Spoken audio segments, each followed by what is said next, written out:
Hello dear student, welcome back to my YouTube channel. आज जो हिंदी का चैप्टर चल रहा है गोदली हिंदी, जिसमें क्लास 10 के लिए हम लोगों ने क्लास 10 इसमें हम लोगों ने अभी तक 7 चैप्टर को पढ़ लिया है। 8वां चैप्टर है जीत जीत मैं निखरत हूँ, जो पंडित बिरजू महाराज का लिखा हुआ है, उसको आज हम लोग देखेंगे। अब पंडित बिरजू महाराज के द्वारा लिखा गया ये जीत जीत मैं निखरत हूँ किस तरह की कहानी को लेकर है, इसको समझेंगे। सबसे पहले बिरजू महाराज का जो ऑटोबायोग्राफी है, उनकी जो आत्मकथा है, उनके बारे में जो डिटेल्स है उसको समझते हैं। उसके बाद जीत जीत मैं निखरत हूँ कहानी को समझेंगे। तो सबसे पहले पंडित बिरजू महाराज का एक निक नेम यानी उपनाम भी था, जो ब्रिजमोहन मिश्र नाम था उनका।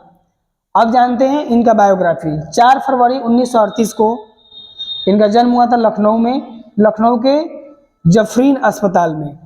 फिर इनकी 17 जनवरी 2022 में दिल्ली में मृत्यु हो गई थी। इस कहानी में कुछ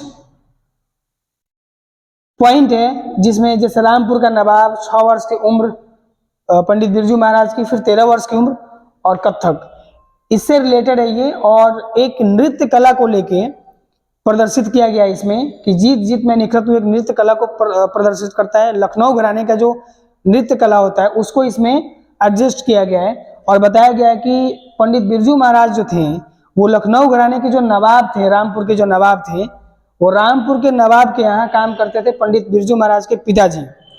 और वो अपने काम करने के दौरान जब 6 साल की उम्र हुई थी बिरजू महाराज की, तो बिरजू महाराज को भी रामपुर के नवाब के दरबार में ही ले गए थे।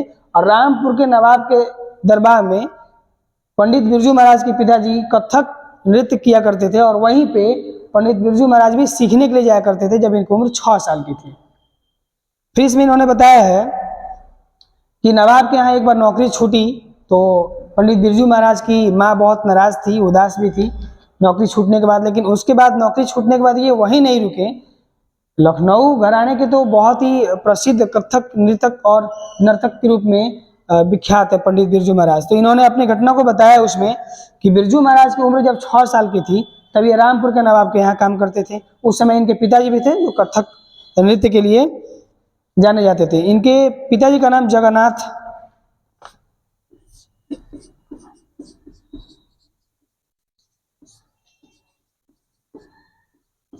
महाराज, ये पिताजी थे बिरजू महाराज के, जो कथक नृत्य करते थे। और ये कथक नृत्य कहाँ करते थे? रामपुर के नवाब के यहाँ, वहाँ ये भी रहते थे। 6 साल की उम्र से इन्होंने शुरू की थी, अब इनकी उम्र 13 साल की हो गई है।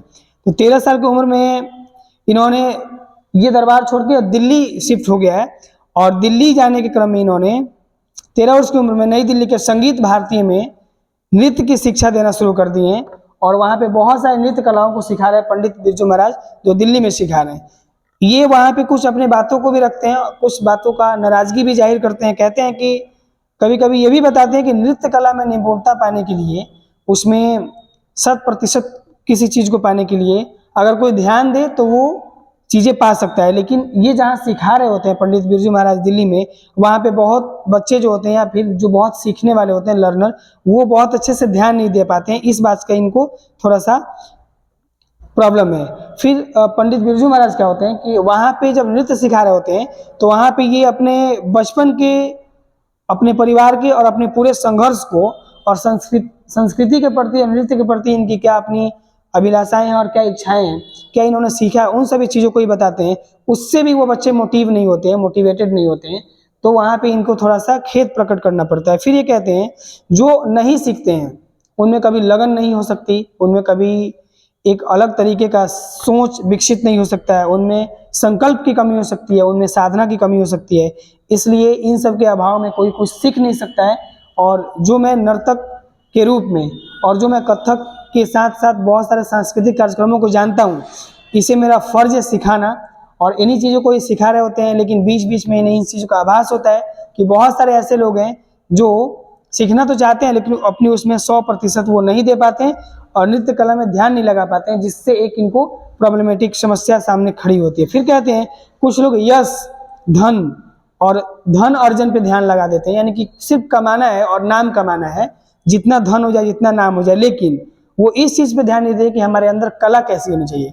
कला की चीज़ पे ध्यान नहीं देते हैं। और मुझे लगता है कि जब कला की चीज़ पे ध्यान नहीं देते हैं तो शायद उनकी लाइफ एक तरह से अलग है।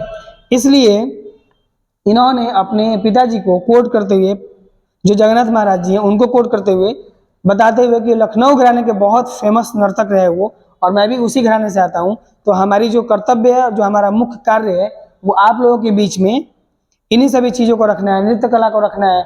और मैं जीत जीत में निखरत हूँ, ये एक लाइन है उनके नर्तक का, नृत्य का, जो इन्होंने लखनऊ घराने में पेश किया था और वहाँ पे दिल्ली में बच्चों के सामने पेश करते हैं। और इन्हीं सभी चीज़ों को ये बताते हैं और बताते हैं कि कैसे ये मैं जी जीत में निखरत हूँ, और कैसे किसी भी नृत्य को या किसी भी डांस को, कला को या कथक को या फिर कोई भी हो, तो उसको कैसे हम आगे ला सकते हैं, उसमें कैसे सीख सकते हैं, इसी बेस पे ये कहानी है।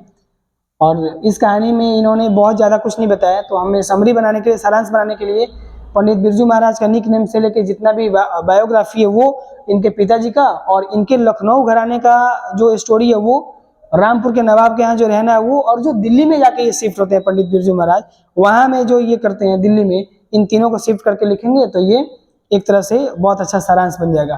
तो अभी 8 चैप्टर के लिहाज से इतना ही। मिलेंगे अगले वीडियोज में जहाँ चैप्टर नंबर 9 होगा, और वहाँ पे हम सभी चैप्टर नंबर 9 को देखेंगे, जिसका चैप्टर का नाम होगा एवेन्यू। तब तक इस वीडियो को देखें, लाइक एंड सब्सक्राइब करें, दोस्त तक शेयर करें। Thank you for watching this video.